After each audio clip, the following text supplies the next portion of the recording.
My name is Kyle Obermann, and I'm an environmental writer, researcher, and photographer.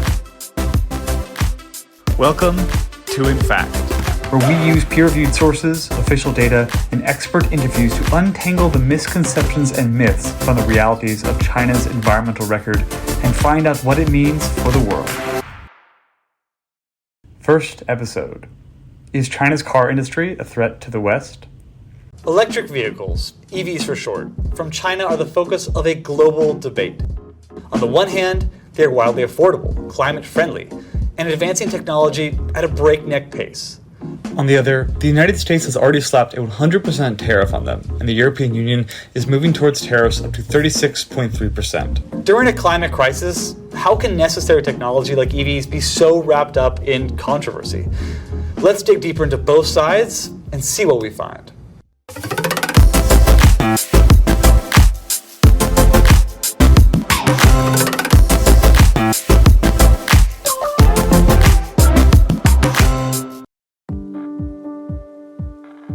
Fossil fuel burning cars produce about 10% of the world's CO2 emissions. Replacing these with EVs powered via clean energy is paramount and very feasible. In the United States, for example, the average 2023 EV's model range per charge was 270 miles, over triple where it was just a decade ago.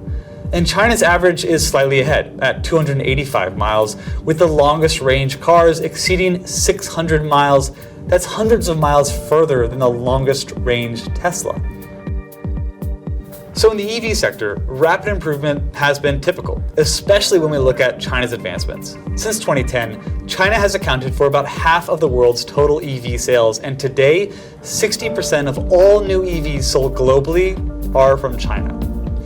Now, ironically, China's leading role in EVs originates in how far behind it was 20 years ago in innovating combustion engine and hybrid cars. China realized chasing German or Japanese automakers in the traditional car-making space was a literal dead end, so they turned down a new road, innovating completely battery-powered cars. Plus, more EVs on the streets meant less air pollution, so as early as 2001, EVs were included as a priority technology in China's 5-year plan, the state's central economic guiding document. And by 2009, the state began to support both domestic and foreign EV companies with subsidies and tax breaks, totaling up to $21 billion by the time such policies stopped in 2022. But we have to mention batteries as well. They make up about 40% of an EV's cost, and China also went from being behind to inventing an entirely new standard at a 30% cost advantage over Europe and the US. So to do this, early on, China tied its subsidies to a minimum quality of battery, incentivizing companies to meet it or go beyond. It also invested in becoming the world's leading refiner of essential battery minerals like lithium, cobalt, and graphite. And finally, years of Chinese R&D into battery tech transformed the once dismissed LFP battery type into a cheap and efficient option.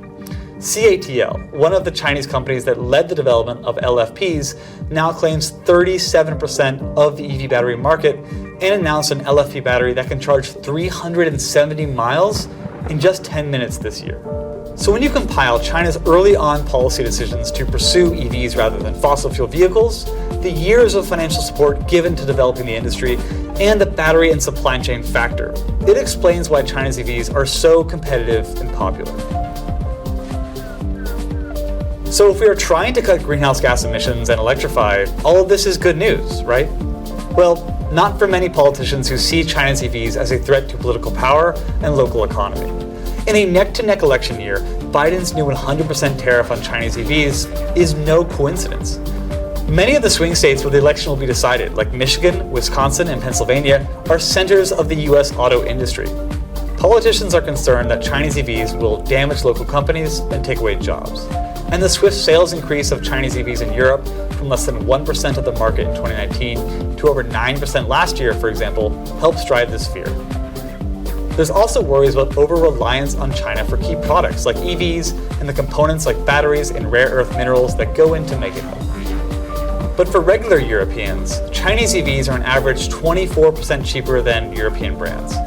CATL's new $7.3 billion production plant in Hungary will create 9,000 jobs. Other joint ventures and manufacturing sites are bringing even more jobs to Europe, such as a new site between China's Sherry Auto and Spain's Ebro EV Motors in Barcelona. In regards to the new tariffs, some are concerned that they may do more harm than good. Germany, in particular, is against tariffs on Chinese EVs, arguing that the tariffs will impact European companies that manufacture cars in China, risk escalation of trade conflict with and countermeasures from China, and slow down Europe's decarbonization and technological competitiveness. So where is this all going? In China, over 50% of consumers are considering buying an EV as their next car, the highest proportion of any nation in the world. Low prices have attracted domestic and foreign consumers, but the cars also rank high in safety ratings and are pushing the integration of software to create intelligent EVs with vehicle-to-everything capability, meaning a vehicle's ability to wirelessly communicate with other cars and traffic infrastructure. And we haven't even mentioned China's development of new sodium-ion batteries, which could be 20 to 30% cheaper than the lithium ones that we use today. So for the consumer, the appeal of a Chinese EV is likely not to lessen, that is, unless tariffs inflate prices to make them prohibitively expensive.